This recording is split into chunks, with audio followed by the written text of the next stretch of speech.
सुजन हो नमस्कार.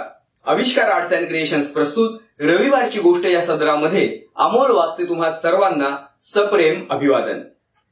प्रत्यक्षात घडलेल्या एका सत्य घटनेवर आधारित ही गोष्ट मध्यंतरी सोशल मीडियावरती वाचनामध्ये आली. अगदी अलीकडच्या काळातली म्हणजे काही वर्षापूर्वी घडलेली ही गोष्ट. ज्यावेळेला आपल्याकडे फेसबुक आणि व्हॉट्सअपचा वापर सुरू झालेला होता, वाढू लागलेला होता.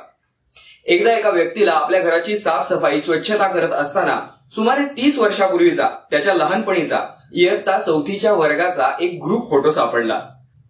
त्यानं तो फोटो फेसबुकवरती पोस्ट केला. सोबत असं आवाहन केलं की या फोटोमध्ये जे जे कोणी आहेत त्यांनी मला या अमुक अमुक नंबरवरती संपर्क साधावा. पुढच्या 2-3 दिवसामध्ये त्याला साधारण 30 ते 40 जणांचे फोन मेसेजेस आले.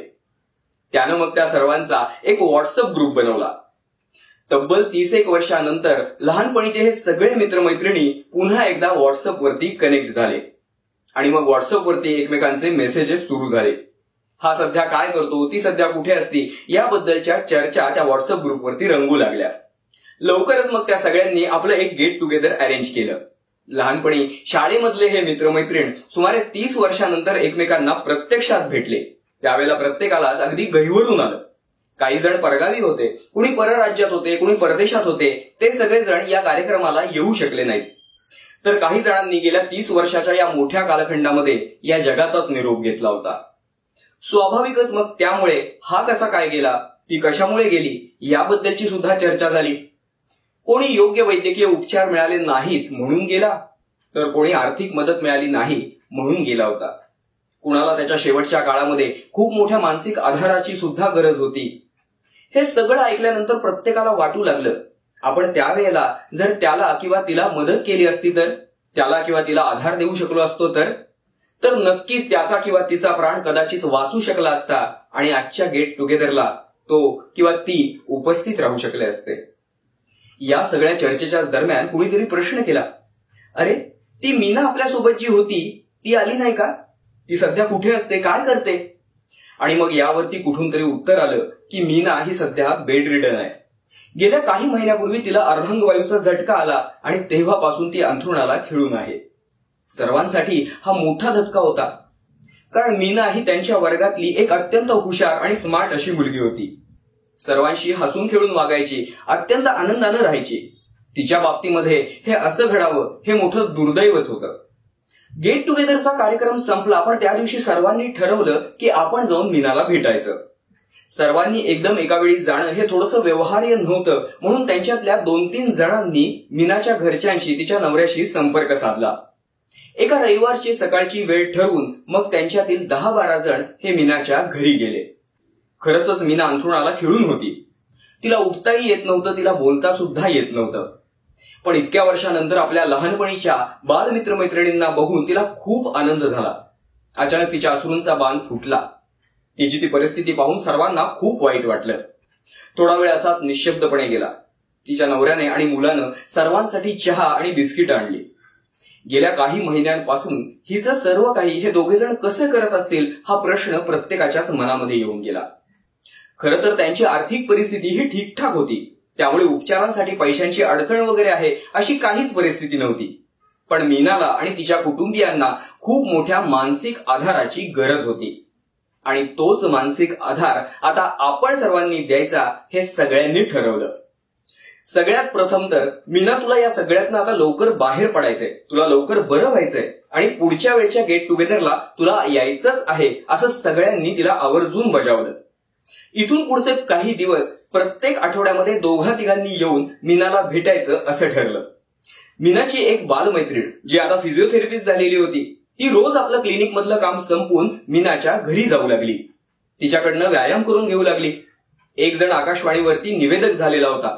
आपल्या निवेदनाच्या, आपल्या वक्तृत्वाच्या कौशल्यानं तो इतरांची मनं हा जिंकून घेतच असेल. आता तो अधूनमधून मीनाच्या घरी जाऊ लागला. तिला प्रेरणादायी पुस्तकं वाचून दाखवू लागला. मीनाला लहानपणापासून संगीताची आवड होती हे प्रत्येकाला ठाऊक होतं. त्यामुळे ज्याला ज्याला जी वाद्य वाजवता येत होती तो प्रत्येक जण अधूनमधून मीनाकडे जाऊन ती वाद्य वाजवून तिला आनंद देण्याचा प्रयत्न करत असे. एक मैत्रीण तिला अधूनमधून तिच्या घरी जाऊन कविता वाचून दाखवत असे, गाणी म्हणून दाखवत असे. अशा प्रकारे प्रत्येक आठवड्यातल्या 1-2 दिवस मीनाच्या घरी जणू काही मैफिलच जमू लागली. ज्याला ज्याला जे जे काही शक्य होतं, जमत होतं, येत होतं, तो आपापल्या परीनं मीनासाठी करत होता. त्या प्रत्येकाला ते करणं हे त्याच्यासाठी वैयक्तिकरित्या खूप छोटीशी गोष्ट होती, पण मीनासाठी मात्र ती गोष्ट खूप मोठी असायची. तिच्यासाठी त्याचा खूप मोठा परिणाम व्हायचा. याच दरम्यान मध्यंतरी मीनाचा वाढदिवस आला. सर्वांनी मिळून तिच्या घरी तो साजरा केला. प्रत्येकानं जुन्या आठवणींना उजाळा दिला. मीनासोबतच्या जुन्या आठवणी प्रत्येकानं बोलून दाखवल्या. खरं तर अचानकपणे आलेल्या या अर्धांगवायूच्या झटक्यानं मीना निराश झाली होती, हताश झाली होती, जीवनाला कंटाळलेली होती. पण ज्या दिवशी तिचे हे सगळे लहानपणीचे मित्रमैत्रिणी तिला भेटायला आले, तिची काळजी घेऊ लागले, तिला त्या परिस्थितीतून बाहेर काढण्यासाठी धडपडू लागले, त्या दिवसापासून मीनाच्या खचलेल्या निराश मनानं उभारी घ्यायला सुरुवात केली. पुढे थोड्याच दिवसामध्ये ती घरातल्या घरात का होईना पण आधार घेऊन चालू लागली. थोडंसं अस्पष्ट का होईना पण बोलण्याचा प्रयत्न करू लागली. तिच्या तब्येतीमध्ये आता खूप वेगानं प्रगती व्हायला लागली. आणि खरोखरच तिच्या आयुष्यात एक दिवस असा आला की ती तिच्या मित्रमैत्रिणींनी म्हणल्याप्रमाणे पुढच्या गेट टुगेदरला उपस्थित राहिली. त्यावेळेला तिच्या मित्रमैत्रिणींनी तिच्यासाठी उभं राहून जोरजोरात टाळ्यांचा कडकडाट केला. आपल्या मित्रमैत्रिणींबद्दलचे कृतज्ञतेचे भाव तिच्या मनामध्ये, तिच्या डोळ्यामध्ये त्यावेळेला दाटलेले होते. तिची ही फास्ट रिकव्हरी पाहून तिचे डॉक्टर सुद्धा आश्चर्यचकित झाले. सोशल मीडियावरती वाचनामध्ये आलेली ही एक छोटीशीच गोष्ट, मित्रमैत्रिणींचा आधार, मित्रमैत्रिणींची सोबत, ही एखाद्या शारीरिकदृष्ट्या, मानसिकदृष्ट्या खचलेल्या व्यक्तीला, त्या व्यक्तीच्या मनाला पुन्हा उभारी घेण्यासाठी कशी मदत करते हे शिकवून जाते. आपल्या प्रत्येकाच्याच आयुष्यामध्ये आपल्या कुटुंबियांसोबत असलेल्या नात्याप्रमाणेच कुठलं नातं जर महत्वाचं असेल, कुठलं नातं जर तेवढ्याच मोलाचं असेल तर ते म्हणजे मैत्रीचं नातं. आयुष्याच्या विविध टप्प्यावरती आपल्याला विविध मित्रमैत्रिणी भेटत जातात आणि त्यांच्यासोबत आपलं मैत्रीचं नातं हे तयार होत जातं.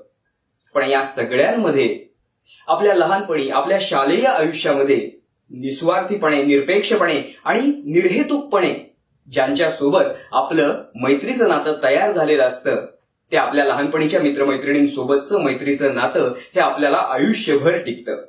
म्हणूनच जेव्हा जेव्हा जमेल तेव्हा अधूनमधून आपल्या लहानपणीच्या शाळेतल्या मित्रमैत्रिणींना भेटायला हवं. त्यांच्यासोबतचं ते मैत्रीचं नातं हे जपायला हवं. गेट टुगेदरच्या माध्यमातून, रियुनियनच्या माध्यमातून पुन्हा एकदा नव्यानं त्यांच्याशी कनेक्ट व्हायला हवं.